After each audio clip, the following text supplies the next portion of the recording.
Last week, he was thrashing the precious union. This week, he's reinventing the Republic of the UK. This must be President Johnson's most inept spokesperson when it comes to these matters. And, Mr Speaker, I'm beginning to think it would be a matter of duty and mercy for the House services to provide some sort of counselling services for Tory backbenchers. Just think what they've been through. What they've been through, Mr Speaker, has almost been unendurable. There's been Owen Paterson, Cash for Access, Cash for Us, Partygate, Categate, Operation Big Dog, Operation Put Big Dog Down. Now they're biting their nails to their stumps, waiting for the report so that they can at last make up their minds about the Prime Minister, like some sort of dysfunctional waiting for Godot. But we're here to help. If confessional is required, come and speak to some of us opposition. We're here to help out. We could help them fix out some of their woes. Mr Speaker, who would be a Tory backbencher just now?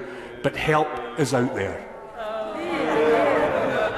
Oh, Mr Speaker, I'm so grateful that the honourable gentleman isn't his normal cheerful self. He raises a very interesting constitutional point around dissolution of Parliament with a new leader. I actually raised this point in the debate on the second reading of the Fixed Term Parliament Act on the 13th of September 2010, because it seemed to me that prior to the Fixed Term Parliament Act coming in, it was becoming apparent that an election did need to follow from a new leader, and that what happened to Gordon Brown when he was Prime Minister was illustrative of this. And our Constitution evolves and moves, not necessarily by legislation, but by the way conventions develop. And it seemed to me that this was clearly developing before the Fixed Term Parliament Act. And I thought at the time that the Fixed Term Parliament Act would prevent this. But in fact, it had the reverse effect. It accelerated it, because when we changed Prime Minister in 2016, an election followed within a few months. When we changed Prime Minister in 2019, once again, an election followed within a few months.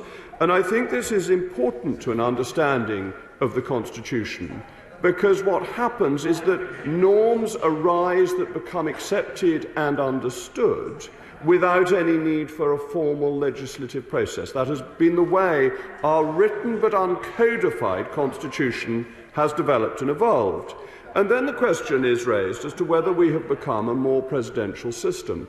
Now, being a more presidential system does not override the need and the essential need for a constitutional monarchy. What it means is that the power of the monarchy has evolved and been devolved to the Prime Minister, and we have seen this happen.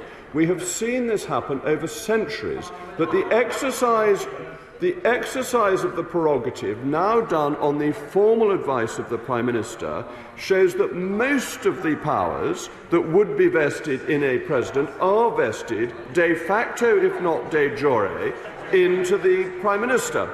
So if we are looking at how the Constitution has evolved, it is clear that a Prime Minister has a personal mandate much more than a party mandate, that mandate is one that comes from voters who would expect to renew it in the event of a change of Prime Minister. And that is why I think we have evolved to the situation where a new Prime Minister would want a new election. Mr Speaker, I am delighted that the SNP wish to discuss my favourite pet subject, which is the evolution of the Constitution, and I think this is something we should debate more and more, but I look to the Chairman of the Backbench Business Committee for his kindness